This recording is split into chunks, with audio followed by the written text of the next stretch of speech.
My parents chose to save themselves and leave me behind in Greece. 9 years later, when their house was being foreclosed, I showed up as the buyer. Their faces? Priceless. I still remember the day my parents dropped the bomb on me. We were sitting at our kitchen table in Athens, the summer heat making the cheap plastic chairs stick to our legs. "We're moving back to the States," my father said flatly. "You're staying here." I thought it was a joke at first. It wasn't. I was 17, just months away from finishing high school. My parents had dragged me to Greece when I was 12 because of my father's job opportunity that promised to be the big break he'd been waiting for. Now that it had fallen apart, they were cutting their losses. And apparently, I was one of those losses. "You speak the language now. You have friends here. It'll be better for you to finish school here," my mother reasoned, not meeting my eyes. What she didn't say was that they couldn't afford to take me with them. The economic crisis had hit us hard, but I never imagined I'd be the collateral damage. They left me with 3 months' rent paid on a tiny studio apartment, barely enough money to cover food until I could find work, and a promise to send more when they could. That promise evaporated like morning dew in the Athenian summer. I survived. Somehow. Worked nights at a tourist bar while finishing school. Got a scholarship to university because my grades were exceptional. Built a life for myself piece by painful piece. For years, I heard from them only sporadically. A Christmas call. A birthday text. They never asked if I needed help. I never told them how many nights I went hungry. Pride is a stubborn companion when it's all you have left. Fast forward 9 years. I'd graduated with a business degree, worked my way up in a real estate investment firm, and eventually started my own company buying distressed properties across Europe and the US. The angry, abandoned teenager had transformed himself into someone who wore expensive suits and made decisions that affected millions of euros. The irony wasn't lost on me. Then came the email from a property management company in Boston. They were handling a foreclosure on a suburban home that matched my investment criteria.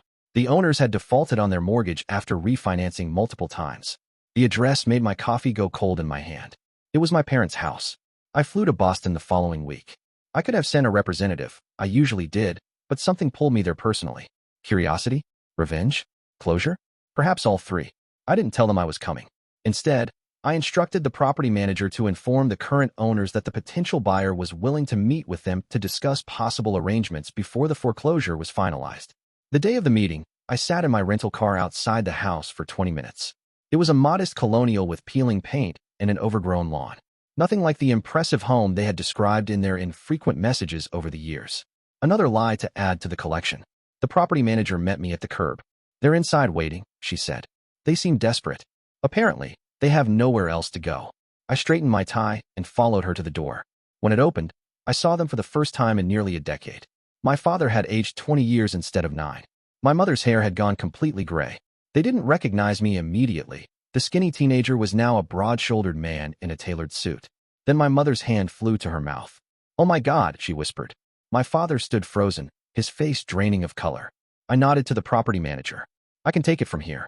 The living room was cluttered with moving boxes, though I suspected they had nowhere to move to. We sat awkwardly, 3 strangers connected by blood and separated by abandonment.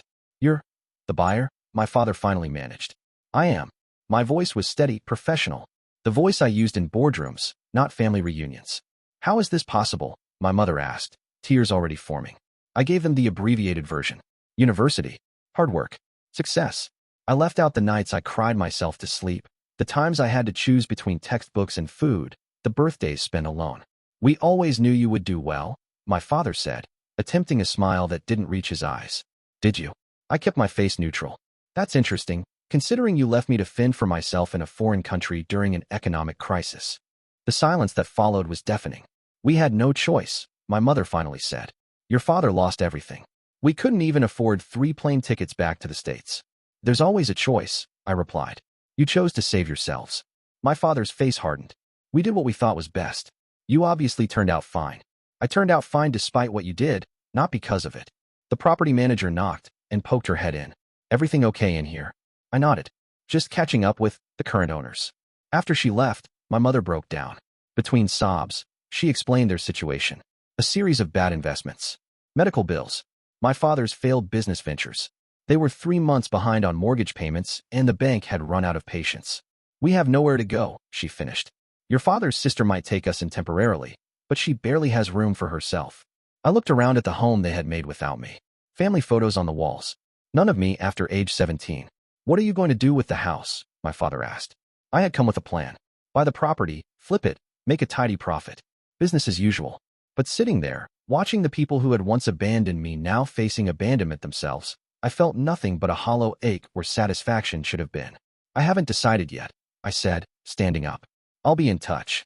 Back in my hotel room, I poured myself a drink and stared out at the Boston skyline. My phone buzzed with a message from my assistant in Athens, asking about another property we were considering.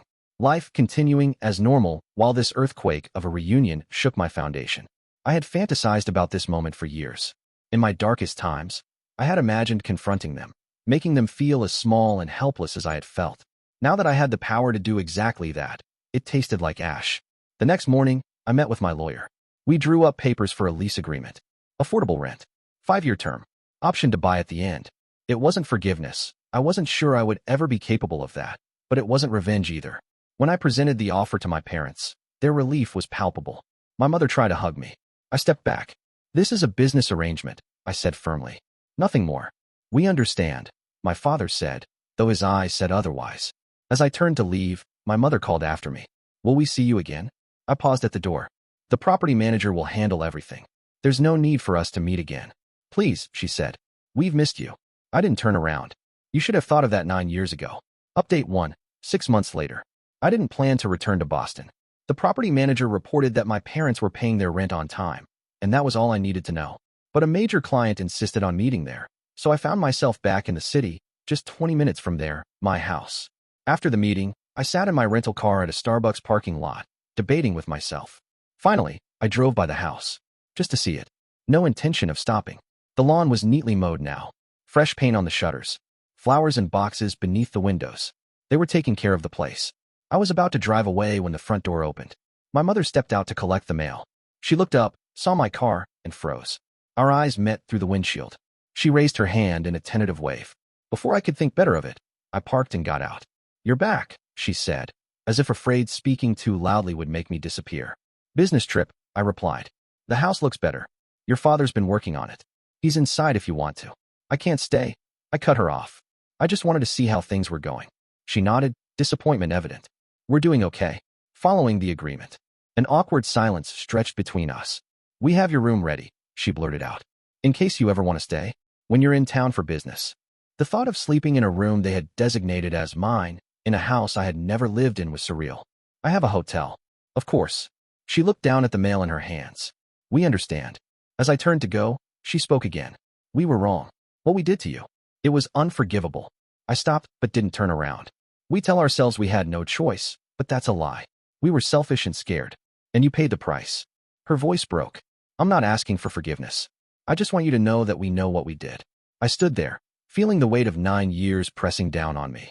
I have to go, I finally said. Will you come back? She asked, the same question as before. This time, I hesitated. I don't know. It wasn't much, but it was more than I had offered before. Update 2, 1 year later. I did go back. Not often. Not comfortably. But I went. Brief visits when business brought me to Boston. Stilted conversations over coffee. Small talk about the weather, the house, my company. Never about the past. Never about the years of silence. Until my father had a heart attack. The call came at 3 a.m. Athens time. My mother, frantic, saying he was in surgery. That it was serious. That he was asking for me. I was on a plane within hours. The hospital smelled of antiseptic and fear. My mother looked smaller than I remembered, huddled in a waiting room chair. When she saw me, she broke down. You came, she kept saying. You actually came. The surgery was successful, but recovery would be long. When I finally saw him, tubes running from his arms, his face ashen, he looked at me with clear eyes. I thought I would die without ever making it right with you, he said, his voice weak. Don't talk, I told him. Just rest. No. He gripped my hand with surprising strength. I need to say this. We abandoned you.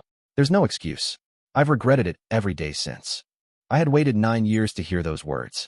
Now that they were spoken, I didn't know what to do with them. I was so angry, I admitted. For so long. You had every right to be. We sat in silence for a while, the beeping of monitors the only sound. When you're stronger, I said finally, we can talk more. It was neither forgiveness nor rejection. It was a door left slightly ajar. Update 3. 2 years later. My father recovered slowly. During that time, I found myself in Boston more frequently. My company opened an office there, which I told myself was purely a business decision. Gradually, Painfully, we began to rebuild something. Not the family we had been. That was gone forever.